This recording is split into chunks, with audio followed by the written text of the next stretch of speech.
Right. Hello, everyone, and welcome to Innovating Higher Education, Fostering Critical Thinking in the Age of AI.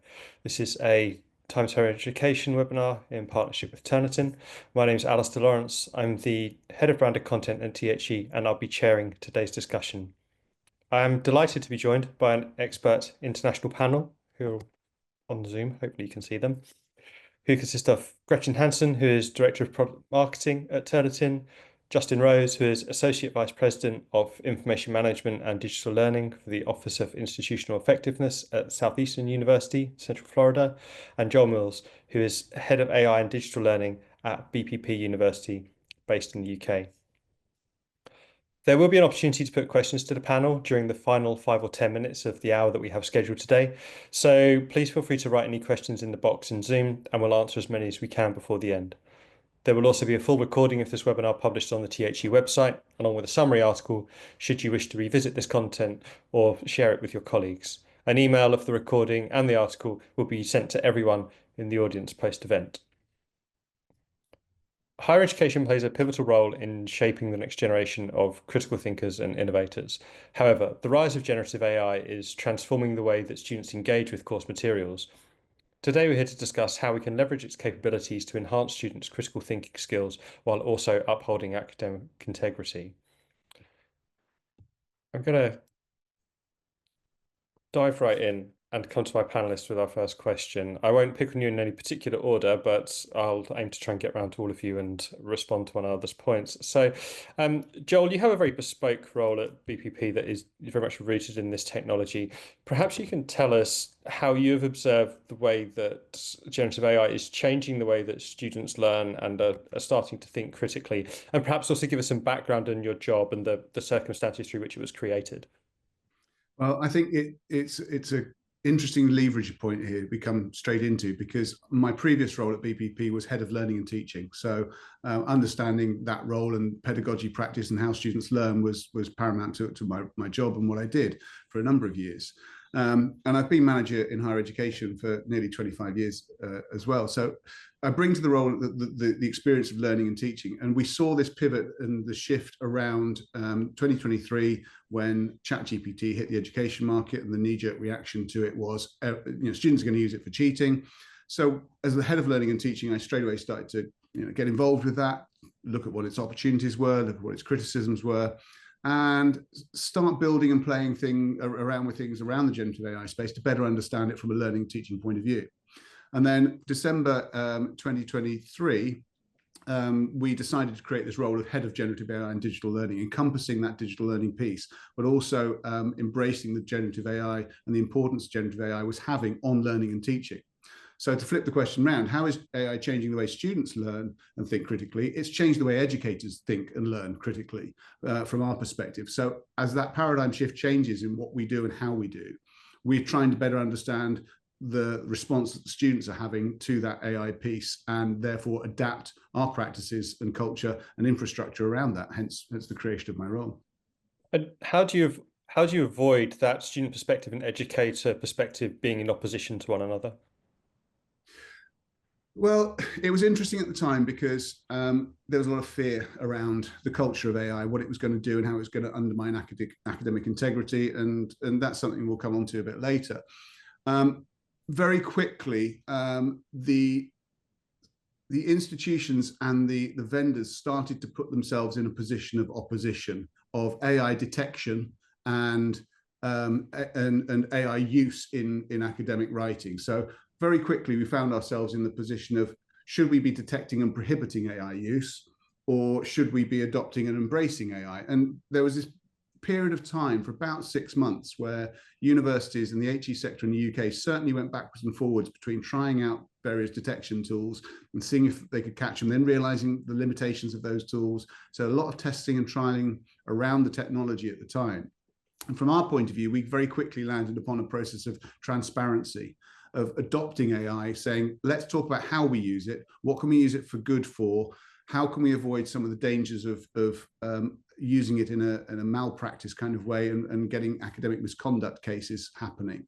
So very quickly, we moved from a punitive measure to one of adopting AI into our curriculum. So we formed the BPP guiding principles on generative AI use, which were then aligned to the Russell Group principles that came out subsequently. So we adopted that transparent hand-holding approach rather than the punitive one, because we just felt that was kind of hiding to nothing at the time. Okay, thank you. Um, Gretchen, I can come to you.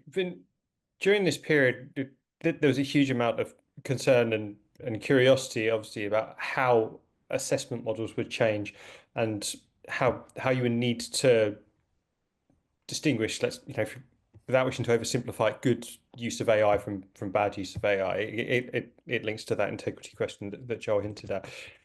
What position did that put Turnitin in, and how did you adapt to the fact that you partner with thousands of institutions around the world? There is going to be different legislation, different cohorts, different levels of literacy, different levels of buy-in for all of these things. And amidst that, you've at the center of it, you've got students who are acting independently to investigate and interrogate and adopt this AI technology.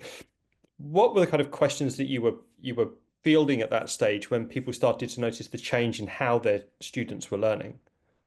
Yeah, it's a great question. As Joel mentioned, when AI sort of hit the scene and stormed on the scene, there was a tremendous amount of fear, of excitement, of not understanding, of diving in and pulling back. And I think for us at Turnitin, it really brought into question, how do educators assess, and what are the tools that they need to assess?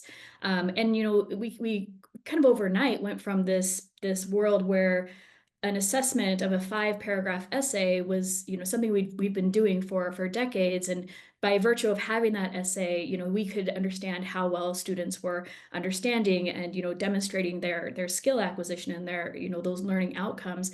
But now that was no longer the case, so it was really back to the educator of how do we assess, how do we really understand what students are learning, how well they're learning it, how are they bringing that in, and what we've done and kind of come to understand, really in a detailed way through conversations with individual educators, administrators, students, through broad surveys, is that there's really no one size fits all solution, and every educator at every institution kind of has their own feelings and sentiments and policies that they need to adhere to. So what the approach we've taken at Turnitin is to provide data, provide tools and solutions that can help the educators, figure out how they want to assess in their classroom. What's right for, each individual assessment, wherever that student happens to be in their education learning, and how will the educator themselves be able to use those tools to inform, are you using AI? Are you not using AI? Should you be using AI?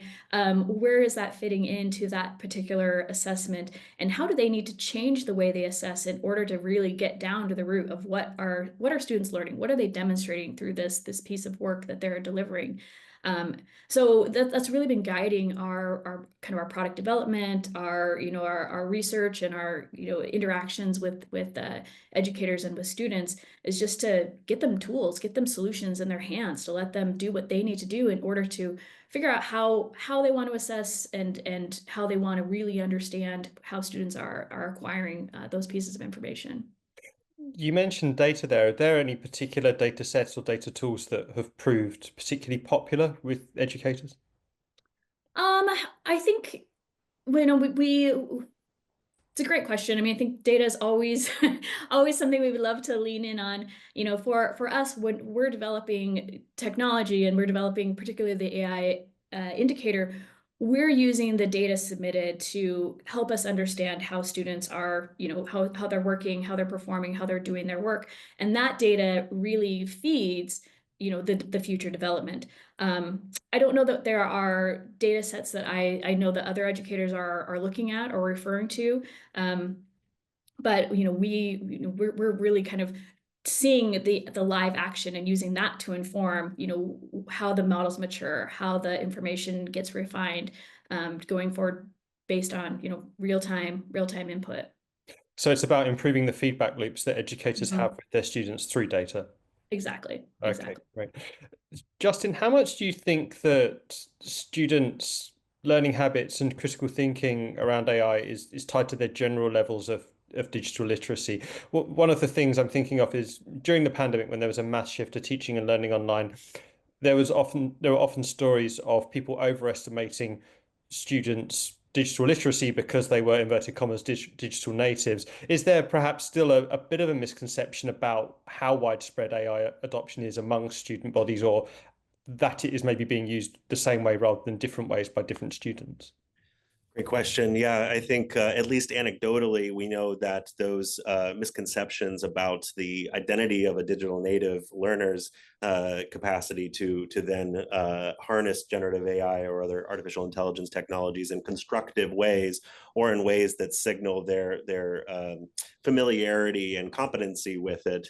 I think there is certainly a discrepancy there, and one that is probably not only comparable to the challenges that we saw in learners' capacity to fruitfully leverage digital technologies during the pandemic, to an even greater degree, right? Because not only are students experiencing those same challenges relative to competencies with digital technologies, but then artificial intelligence itself, as it rapidly and exponentially develops, is a moving target, not only for those learners, but for the educators that are seeking to serve them. So really, I think that that particular problem has not abated, but only grown. But with that problem comes opportunities. And I think specifically to Joel's earlier point about shifting from a punitive to a constructive or an educational approach, that's absolutely key. Right. And I think transparency, again, to Joel's approach, is also a key underpinning principle of how institutions can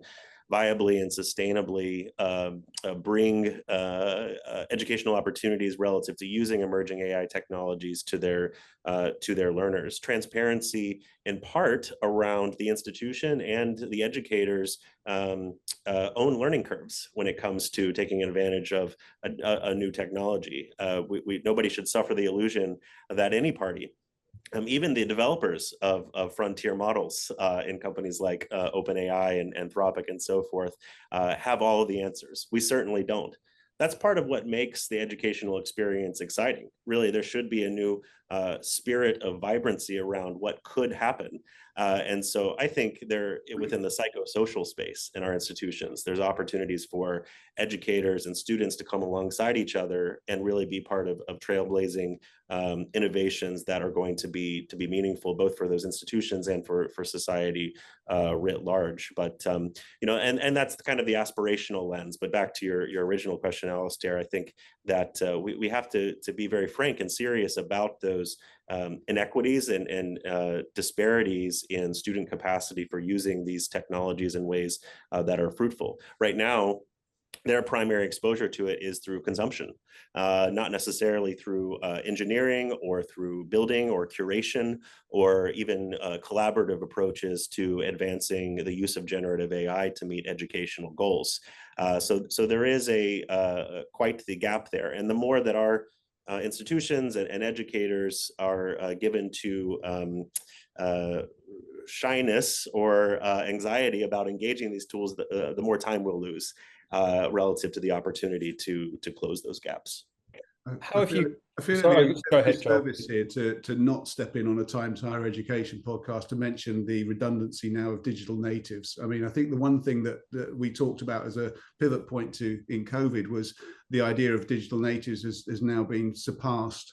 And we prefer to use the term digital residents and visitors, the JISC model. So creating residency in AI is something that we're all about, understanding that people can live in the world of AI and use the tools for their purposes, as opposed to just dipping in and out. We want to create those residents. We want to create those people who are using it, and as you said there, Justin, in an engineered and curated way. So, for example, we're signposting all our students have we're a Microsoft organization. So all of our students in the university have an Office 365 account. And so we signpost to Copilot. You sign into Copilot. Your data is protected in Copilot. We signpost and use prompts in Copilot, create prompt libraries for them to start working with the tool. So curating the content in AI is really important to understand where your boundaries are, so that we create and foster that approach of hands-on experience with the tools, rather than just people dipping in and out as consumers going, I'll try a bit of ChatGPT, I'll do a bit of this, I'll do a bit of that on my phone. It's like, no, let's use this stuff as a tool and really get underneath how we can embed it into our curriculum and our learning. And to further, if I may follow up on that, Joel, I really like that idea of bringing digital residents and visitors to these signposts and spaces where they can securely engage those tools in constructive ways. I would imagine that you would have to inculcate among your educators and administrators at your institution the capacity to architect those experiences for learners. This isn't something that just happens for your learners, right? And it probably takes a village to do it. So there's some degree of education that has to happen for educators in order to provide that experience for your learners.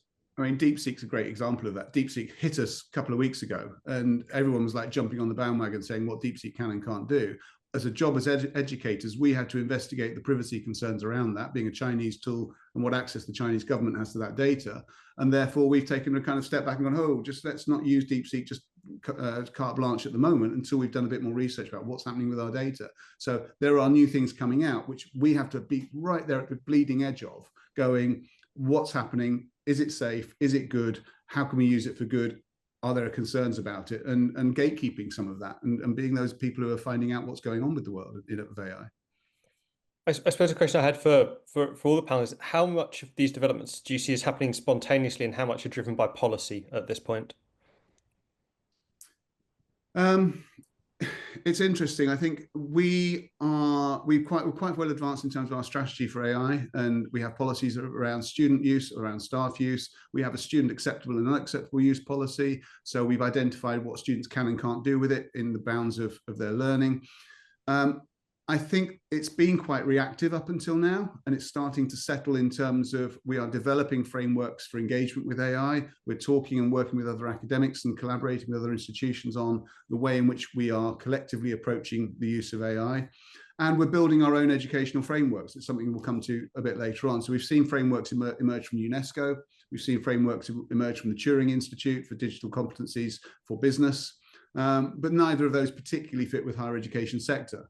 So, we're having to work in that space in between these places, developing our own, and we're at the Wild West. We're at the frontier of developing these policies. So some of it is largely reactive. What's happening, how we're doing it, but we are leading the way in this area, particularly in higher education, as opposed to perhaps K-12, which has a little bit more regulatory approach to it. Justin, go ahead. Yeah, I was just going to briefly say that we also feel like we're in that gap, that lacuna, if you will, between the frameworks and the standards that do exist. That to the degree that there is any kind of regulatory environment, perhaps less so in the U.S. than the UK at this point, which has its own kind of set of trade-offs. But there is that sense of excitement and anxiety that tends to accompany being in a space as of yet unestablished. And so that's where we find ourselves as educators, as learners, as university administrators.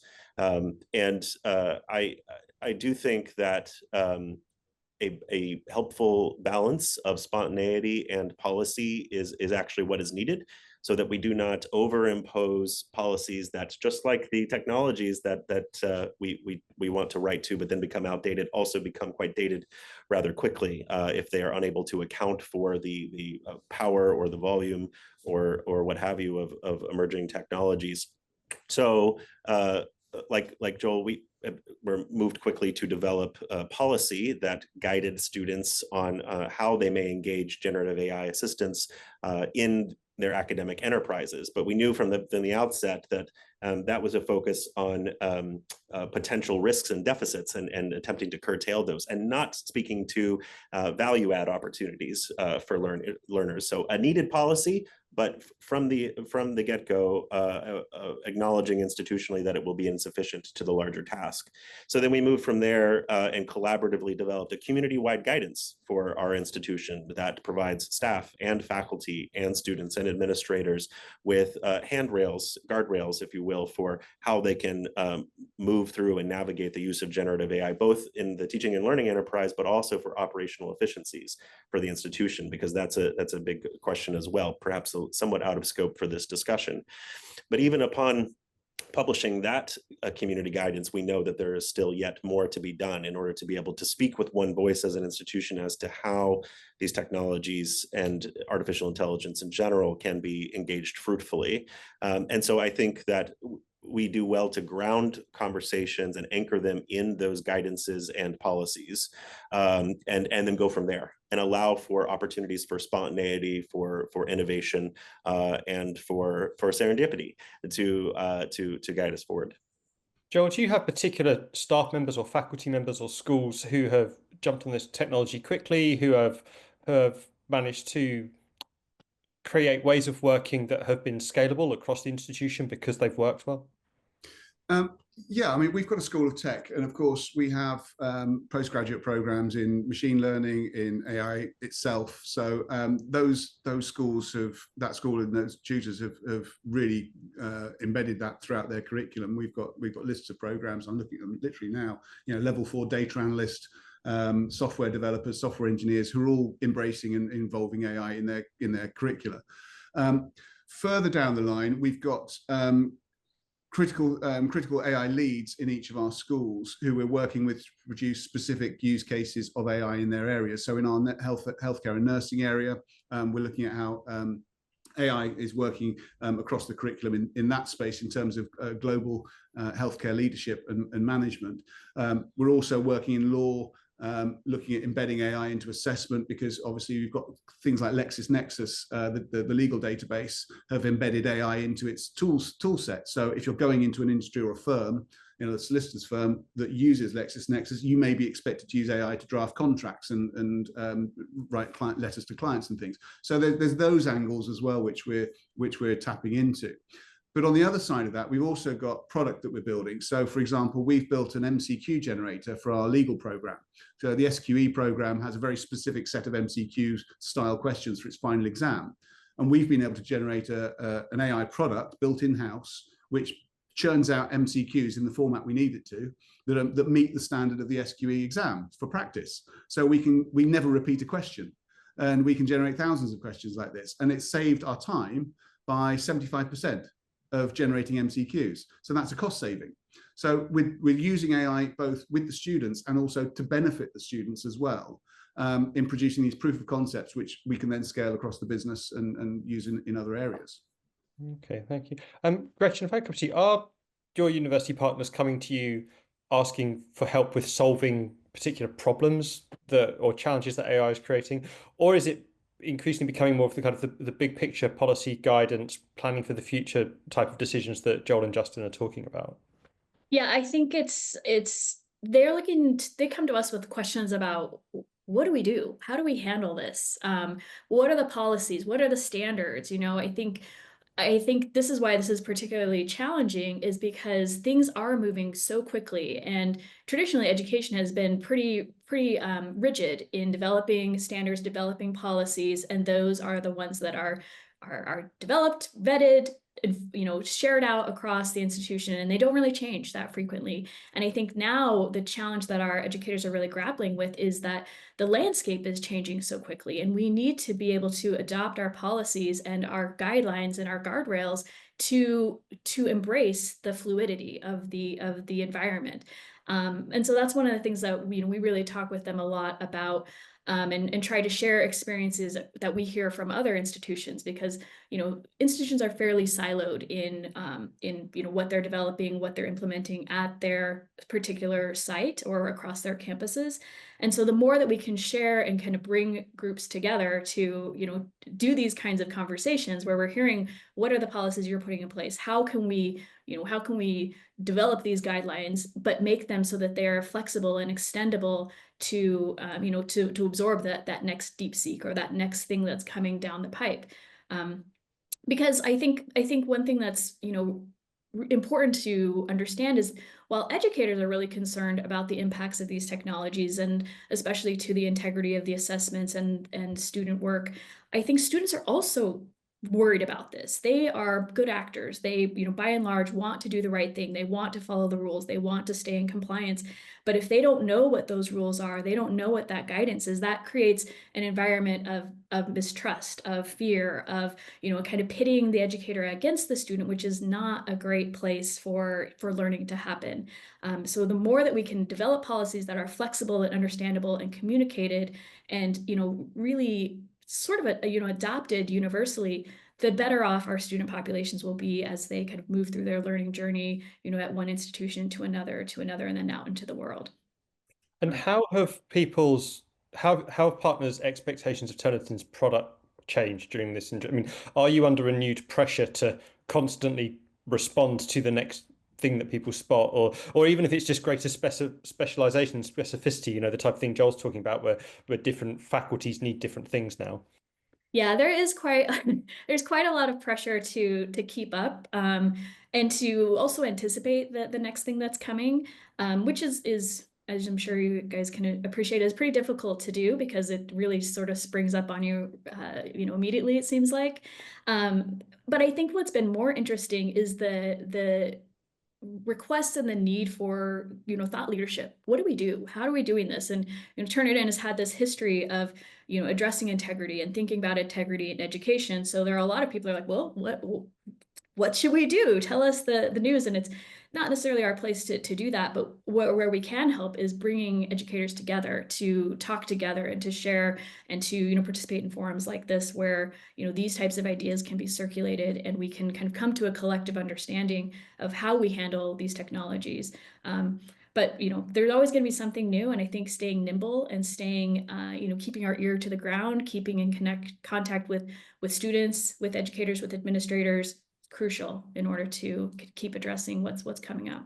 Okay. Even with the best intention in the world, we set ourselves up to fail as educators because we create these policies around acceptable use, trying to embrace it, the technology, trying to bring it in and show what you can do with it. But if you've got acceptable use, you must have unacceptable use. So if you've got unacceptable use, the question is, which then sets us against our academic quality and proctors, is where are the academic conduct regulations stepping in that go, so how do you detect when they've used AI and they shouldn't have done?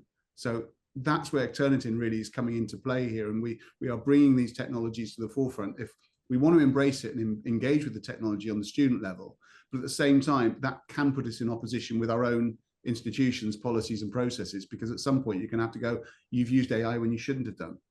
And the question is then that Gretchen will be getting a lot of is how? How are we going to do that? What's the next steps? And so what we're really interested in, which brings us kind of to one of our other points, redefining the traditional models of education and how we're adapting to that, is how do we change our assessment practices? Do we look at, for example, metadata that's attached to a document to see how the document was created, so that as you write, you don't write in paragraphs, you write a bit, you delete a bit, you change some words, you move stuff around.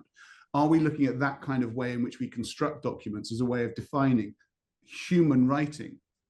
There's a whole movement out there called Written by Humans, where you can tag your work in a blog and an essay and a publication with a badge that says this had no AI input, because humans want to know what is written by humans. They want that authenticity. The value of humanness in education has gone up as AI has taken more precedence. So we've got to keep that humanity in there and understand how we work with the students to both detect the AI when it's not wanted, but also support the AI use when it is wanted.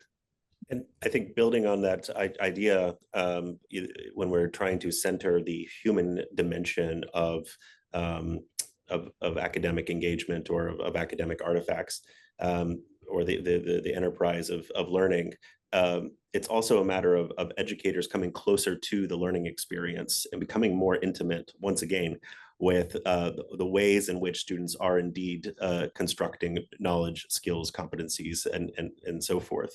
The closer an educator is to a learner's experience of learning, the more they have visibility to and engagement with that, and the less likely you are to encounter a sense of academic disintegrity or betrayal of expectations in the learning process. So in a way, artificial intelligence, as it is developing, is calling us to account as educational institutions to pay closer attention. I think we've been on a track of scaling our capacity for delivering education and increasing accessibility through advanced technologies, and in that process have insufficiently attended to the human element of teaching and learning, and that's so key. I would also add that in addition to the continuingly desperate need to know when AI is being used and to adjust assessments in order to be able to more reliably and validly evaluate the achievement of learning objectives, we should also be asking, what should we be assessing? The outcomes of our programs themselves probably need to be tracking with, to the degree that it is possible, the paradigmatic shift that we're experiencing as to Joel's point, the human convention of writing seems to be undergoing a massive shift. So if our outcomes, if our intentions as academic programs or as individual learning experiences are relying on conventional ways of thinking about what it means to be a successful learner, aligned to some industry or field of study, then I think we'll miss the mark, right? And so it's not just the methods and materials of assessment, but what it is that we're assessing in the first place. And that's just to note that we should not be understating how significant an opportunity and is in front of us at this point. Yeah. I mean, just today, I was approving an assessment from our School of Healthcare and Nursing, which is where the students draft 1,000 words, which they then use a prompt to get the AI to draft more, which the assessment is actually critically analyzing with the output of the AI. So being able to understand what AI can and can't do, and then critically analyze it to draft the remainder of their report. So they get feedback on their 1,000 words, which they then have to critically analyze and then go on and draft the remaining 4,000 words. So yeah, using the AI as a tool and as a reflective process, involving the students in that critique of the AI, really important. Yeah, this is such an interesting time and conversation, because there's so much that AI can do. You can use it as this tool to kind of reflect and input and reflect. You could also see how, if we can start to see how students are drafting, how they're writing, write a bit, delete a bit, write a bit, delete a bit, copy a big chunk in, maybe that's an indicator of something. This can help us to understand in a way we've never been able to understand before how students are learning, how they're taking in these skills and applying them in a very practical way, which allows us to then really bring more equity to the teaching and learning that we're able to provide, to understand this student needs this kind of instruction and help, this student needs a different kind of instruction and help. And the more, we've always been able to kind of see the work at these static moments in time, an outline, a first draft, a second draft, a final draft. But now if we can see how the work comes together and AI can illustrate that for us, what an opportunity. We really are going to be able to do some amazing things by virtue of this technology that's coming in, and going to be able to change the way we interact with our students in a really powerful and meaningful way. And are there, Gretchen, do you think there are decisions to be made about sort of cohorts within cohorts as far as students go? For example, I'm thinking of perhaps Sensko students who are being asked to write in their second or third language and using AI as a tool to aid that. Absolutely. I mean, I think this is where we can bring in all kinds of concessions and support to allow for the different needs students have wherever they are on their learning journey, their learning spectrum, and with the educators still being central to that. They know their students, they have those relationships, and so they're able to say, yes, I can give you what you need, I can give you what you need, I can give you what you need, versus requiring the same thing for everyone and having different levels of effort needed in order to meet that. But it also means we have to change our practice as well, because in some areas of our practice, we bring in markers, and other universities will have markers who come in and specifically look at a rubric. They've got the grading criteria. They just come in and do the marking, especially where you've got large cohorts. We've got MSc management cohorts of 1,000 plus every month coming in. So we've got big courses. There's no way you can learn and be one-to-one with all of those learners in that environment. So the challenge for us becomes one of shifting away from designing assessments that are marked to something else that is more personable, so we can understand that journey, which obviously increases marking workload, which then brings in the concept of using AI to generate feedback and do marking. So we then into this weird world of trying to detect what the students are doing and working with AI, but actually we're going to use AI to help manage, shift and lift some of our work, so the academics can have that personal relationship and not spend all their time just doing marking. So, the technology is evolving to support us as academics on the one hand, and we are seeing more products coming out that can do assessment and feedback using AI. And it is changing the way in which we mark. It's fantastic. But equally, we're struggling with the kind of volume of work that's going to come through, where it just is going to slip under the radar because you can't have that personalized approach. And unless the institutions can buy into and afford those detection technologies, which will help them to alleviate some of that pressure, we're going to end up with kind of two-tier systems: those who have the tools and those who don't, which is the digital inadequacy again. Justin, I wanted to ask if there are any particular challenges that you faced. Joel was talking about how these systems are being adapted for certain schools, certain cohorts, large cohorts that need addressing. Is there anything that you find unique about your student cohort where you have either been able to utilize AI to help them, or where you're having to have a different kind of conversation about AI with them to help their critical thinking education?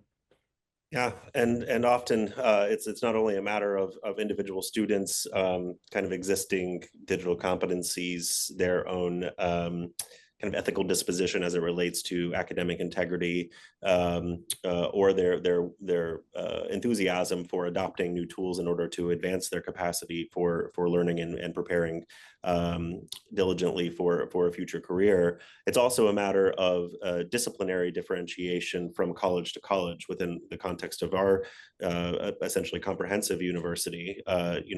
Various academic disciplines will likely surface and have surfaced distinct challenges related to how students engage with those technologies. For students who are studying business, for example, the affordances and efficiencies of generative artificial intelligence are perhaps more immediately clear relative to their ability to move quickly, to develop the types of artifacts and deliverables that are going to allow them to be distinct in the labor force, right? As opposed to perhaps in the humanities disciplines, the students who are studying creative writing, it really needs significant and intentional engagement from faculty who are themselves moving up that learning curve of engaging generative artificial intelligence and other types of AI, because their entire discipline, we shouldn't be Pollyannish about it, right? The entire discipline is threatened by these technologies in substantive ways, and increasingly so as the literary capacity of these frontier models continues to grow. So the student, in good faith, is engaging this discipline, hoping to make some fruitfulness out of it in their career. So we have to come alongside them and support them and provide scaffolding and avenues in order to help them. And I think specifically in the context of humanities and non-STEM disciplines, but not to the exclusion of non-STEM disciplines, but specifically in those, it's or not to the exclusion of STEM disciplines, but specifically within non-STEM disciplines, providing micro-credentials, certificates, concentrations, these sort of micro learning experiences that can help students to develop meaningful skills, durable skills in the workforce.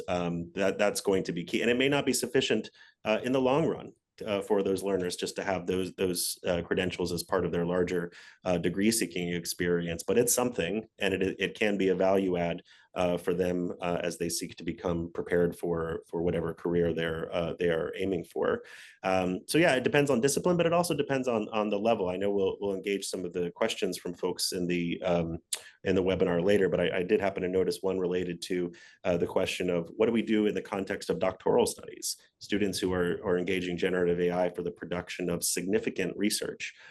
Certainly, there's a question of academic integrity, but there's also the question of what are the next few decades going to look like in that particular research discipline as it relates to the incorporation of these advanced emerging technologies. We would be doing a disservice to students in doctoral programs if we were not putting these technologies front and center and co-laboring in an effort to understand how we can constructively engage them.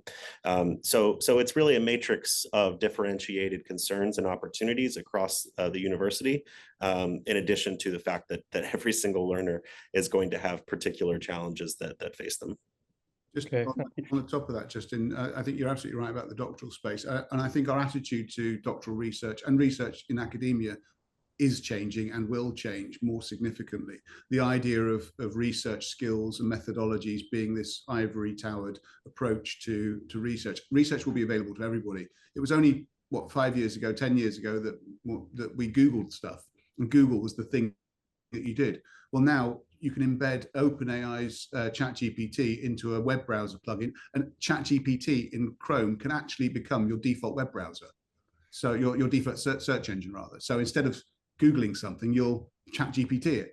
So that's going to become everyday language for us. So in terms of research and our ability to pull together information, we'll see these AI tools becoming embedded as part of the research methodology more and more, and grow in credence and credibility amongst academics, who will either adapt or fade away, because the ones that don't use AI will be the ones that will be left behind. What do you mean by that, Joel? In terms of the, how is to use this way and use AI in that context? Okay, well, in a very loose context, if you're measured on your output on the ref, and you have one academic who's doing traditional research and taking 6 months to write a paper, and in that 6 months using AI, I can write 5 papers which are refable. There's your answer right there. Who are you going to employ? The person who's got 6 papers that are refable, and they all stand up because they've used AI in the right way to provide legitimate sources, compare and do thematic analysis of papers, analyze your outputs of your interviews, whatever it might be. If I can write and increase my volume of output, which are refable output, I'm more employable as a researcher and in the academic space than somebody who's doing traditional methods taking a lot longer period of time to do stuff. So is there, just to play devil's advocate, is there a point where you reach almost critical mass with the amount of volume that you're outputting, and does that create a kind of a land race to just publish as much as possible in order to meet those demands? It can go off a cliff edge, in theory. Yeah, I'm sure it could. I mean, it's untested at the moment, so I'm sure we'll see plateaus of people outputting, and then it'll plateau out. We'll then see probably different types of approaches in terms of the value of research, academic research, as opposed to practical skills-based research. But we'll start to see people going, well, okay, everyone can produce a research paper now, so what, and we've learned to challenge and start to critique the concept of fake news, what we don't take for granted in the press. We will start to do in academic publishing, where people will start to go, yeah, but that was just produced by AI. It's relevant, but it's only produced by AI. So what value does it have to the industry and the sector? And just a single anecdote to echo Joel's final thought there. I think recently a scholar produced using the deep research feature that was recently launched by OpenAI with ChatGPT, produced a peer-reviewed article entirely generated by artificial intelligence, with a disclosure in the footnote that this entire paper was the production of generative AI. It was accepted by a well-regarded scholarly article and published. And so the question then is that we have a problem, right? Because ostensibly this article, this essay is adding value to that discipline. What's the purpose of research? How should that be received? Right. Yeah. What's the purpose of research? It's a question. Yeah, and I think something that we need to remember is that AI needs an input, right? It needs a source of curiosity to kick it off. And that, if we can, that's the human element. What's the question being asked? What's the research method being put forward to then be helped along with, the analysis and the whatnot. But it's not like we're going to have, at least now, you never know, not going to have just a bunch of papers just popping up out of nowhere. There's always that human piece. And it's, are you using the AI tools available ethically in order to support that human question, that human research component? In the world of academia, we've been challenging this, and again, I'm working with a couple of other people on this. So Peter Hartley and Sue Beckingham, who are quite big in the literary field in the UK. We're talking about defining, and I try to get this in when I'm on panels and things. We talk about using AI responsibly as opposed to ethically, because in academia ethics, there's ethics with a capital E, like medical ethics that we go through, and ethical research processes and panels and boards that we have to get ethical approval for. And there's your lowercase e ethics, where it's just like, how are we using it morally, perhaps? So we're starting to build into the language around academia and AI about responsible use of AI, which encompasses the ethics, but also encompasses the sustainability of AI as well. So the environmental impact of AI, and talks about the moral impact of whether we should, just because you can create an AI image that's a meme, it's going to use 2.5 liters of water every meme that you create, for example. So every time you create that fruitless, frivolous meme because it's fun, you're costing the planet 2.5 liters of water to do it. Should you be doing it? Well, there's a question you have to ask yourself. We have to engage our educators in these conversations and our students in these conversations. So they think, they stop, they think, and they reflect on what they're doing as to whether they should be doing it. Just because they can doesn't mean you should. So, you know, there's questions to be asked around that as well. So yeah, responsible use is something that we advocate for very heavily. And I would just very briefly add to that, and I appreciate the idea of responsible use, because that affords agency to those who are entrusted with those technologies. On the other side of that, when we're thinking about relationships with vendors like Turnitin or other educational technology solution providers, I've come to find the language of trustworthy AI to be quite valuable, because just as much as we have to take responsibility for our use of AI, institutions, organizations, schools have to have trust in their education technology providers. And so if we don't find that trustworthiness in the systems that are being that are being built as features into the technologies that we use, that if we can't be relatively confident that there's going to be an accounting for bias, that they're going to take steps to remove kind of as many black boxes around the production of generative AI outputs as possible, giving students and educators the opportunity to be the human in the loop engaged in that the use of generative AI, then that trustworthiness is not there. Right, and that's going to become another litmus test for adoption and licensing of these education technology tools. So it's agency for individual users and for organizations, but also for solution providers in the market to be worthy of the confidence that we place in them. Thank you. Our own audience Q&A section is hotting up, so we've obviously got to the good stuff, or something that's striking a nerve somewhere. Before we dive into that, and we will try and get through as many of your questions as possible. I just want to stress a couple of things. Some people are asking in the Q&A that they can't see all the questions that are being asked.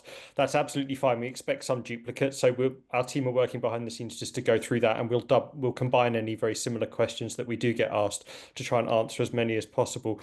One final question I wanted to ask the panel before we dive into the questions from the floor is, how do you generally address the anxieties from students and from teachers and from researchers about just the sheer level of disruption that they're facing? You know, I mean, Joel, you touched on this slightly with just the speed at which research publishing is the publishing of research is accelerating.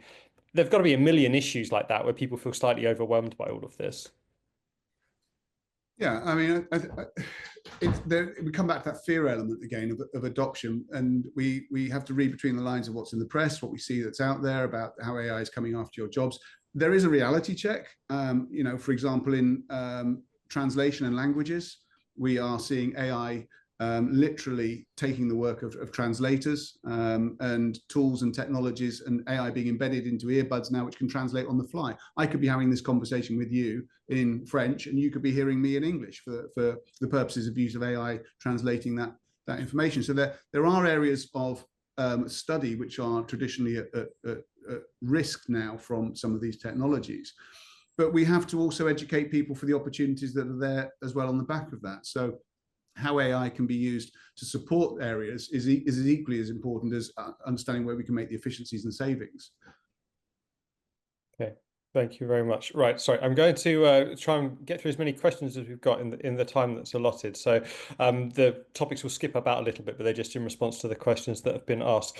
Katerina Thomas asks, should students be held accountable for AI's mistakes and hallucinations if a student submits work using AI without applying their critical thinking to assess AI-generated answers with factual errors? Who is responsible? The students? Students must use how to learn AI ethically. So I mean, Joe, I guess a discussion of how do you have a constructive conversation with a student who is perhaps not fully in the grasp or for fully utilizing the AI tools they may or may not be using? These are conversations to have. I mean, where we suspect the use of AI that's unauthorized or unapproved, we selectively pull in students for mini vivas and get them to talk about their work. So it very quickly becomes apparent when a student is using AI in a situation where they don't understand the topic, they're just using it to regurgitate whatever the AI has said. But equally well, we have to have that conversation, as I said earlier, with the example where we get the student to input something on purpose and critically analyze the output of the AI. That's a skill in itself, being able to understand where the AI falls over and has its limitations, whether it's in generating the references or something as simple as that, or whether it's discussing a topic and getting something completely wrong.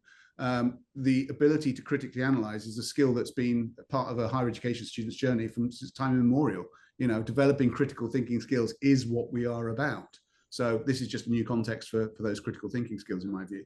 Yeah, and I think without giving students the opportunity to, or indeed proactively assigning them opportunities to fruitfully engage generative artificial intelligence as part of the workflow of a given assessment, without that, then you don't inculcate the kind of psychosocial attention to the habits and practices and muscle memory of engaging AI responsibly, right? And so then you're going to find more and more students who are coming into those mini Vivas unprepared to be able to speak legitimately to the work that they're doing. And so we have a responsibility to give students the kind of motor skills relative to engaging AI, so that when they are tempted to use artificial intelligence outside of the boundaries of acceptable use, they will recognize that is a pitfall waiting to happen, because they'll have seen the hallucinations, the missteps, the gaps in those vetted exercises. And so I think that's a really key thing to do for them.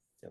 Okay, thank you. There are a couple of questions here that I won't ask that are quite similar to this, and I think they all come back to what you're talking about, which is quite often when you're educating students about AI, you're educating them about things like fact checking and critical thinking and sourcing things from trustworthy reports. And AI may have expedited a certain type of writing among students where they're too willing to trust things that they find online, and then they're not showing the right level of scrutiny for them. One question that we, without fail, get asked at all of our Turnitin partnered events is about the reliability of AI detectors. There's one question here saying that the National Academic Integrity Framework has indicated they should not be used at their institutions. I'm interested to understand how they are being used in the institutions where they are applied. Greta, can you speak to that? Yeah, absolutely. So I think, we can send you some documentation on how, how the AI detector works and the methodology behind the model that's running it.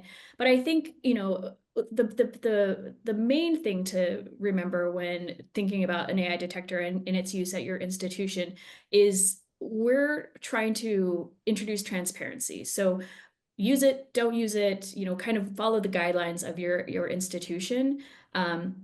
Because I think, as I mentioned at the beginning of the meeting, there really is no one size fits all. And so for some assessments, AI might be something you want to know about. Is it in place in that assessment? For others, it doesn't matter.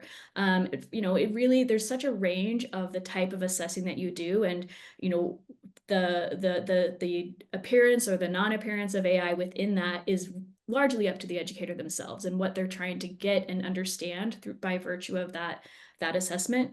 For us at Turnitin, what we're really trying to do is just bring that transparency to the conversation. And if you have the data, you can do something with it if you want to. If you don't, then you don't need to. So it's really going to be kind of up to you and the guidelines that are in place at your institution.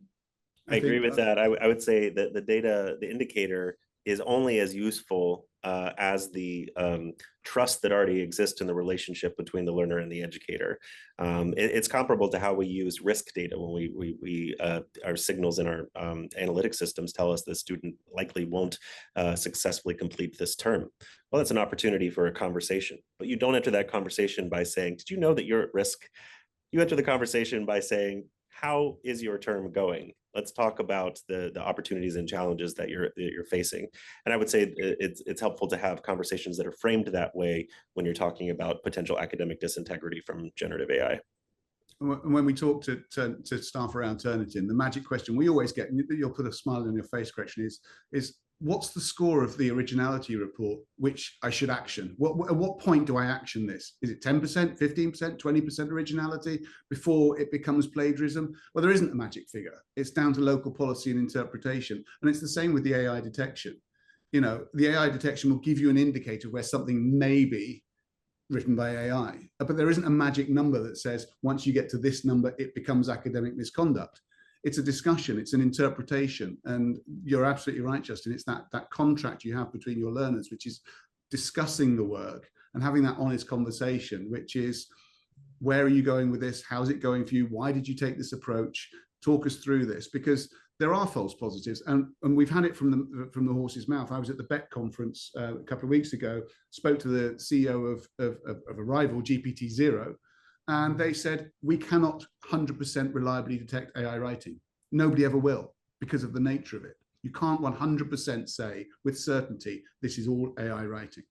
So it's a discussion, it's a trust partnership. As you say, Justin, it's that process by which we go, we think you might have AI writing in there. Do you want to talk us through your approach? Do you want to talk us through why you might have come to this score?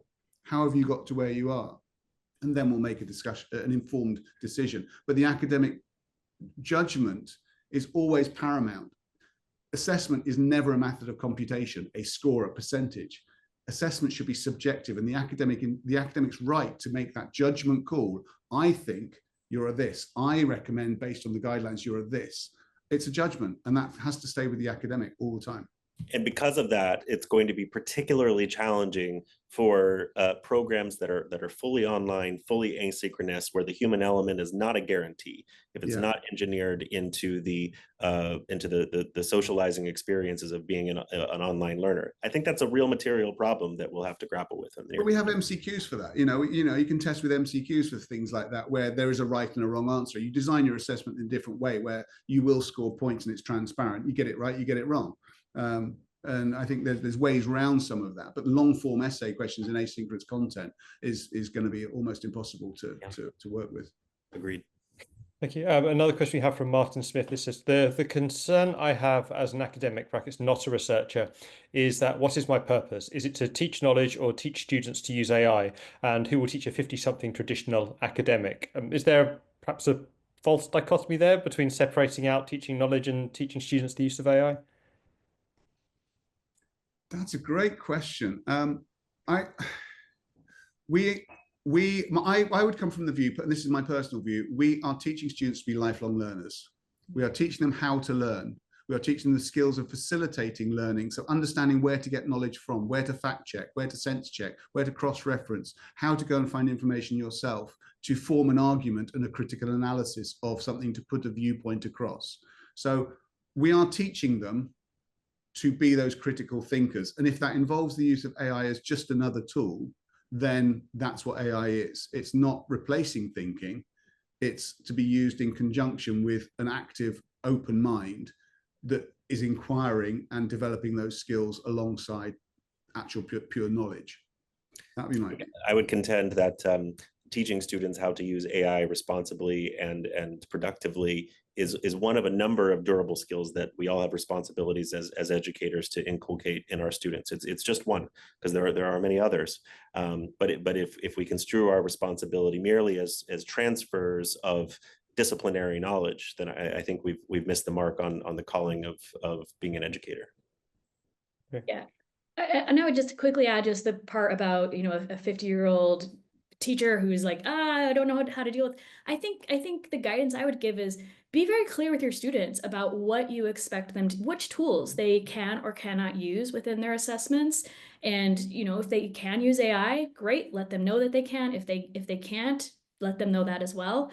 Keep that dialogue very open and honest with them, and that will, make your life a lot easier, I think. Okay, great, thank you. We've got a couple of minutes left, so I'll ask a nice, easy one about government policy. Sarah Paddock asks, there will be an inevitable spillover. Do you see that as a task for the government to regulate, or will it be an inverted commas skill to be taught, e.g., how to tell the rubbish from the good stuff when it comes to AI? Wow. The UK AI Opportunity Action Plan, which the government released earlier this month, end of last month, outlines the 10-year plan for the government's vision on AI. And in it quite clearly maintains upskilling the workforce, which is the role of the educators. So upskilling the public in the use of AI is very much on the skills agenda. We will see that skilling taking place through universities, through education and private training providers. So I think, yes, it is a responsibility for skilling people and creating the UK. And again, with respect to Justin, you'll be doing the same in the US, but creating the UK as a player in the AI market, creating employable graduates who've got AI skills. That is very much our role.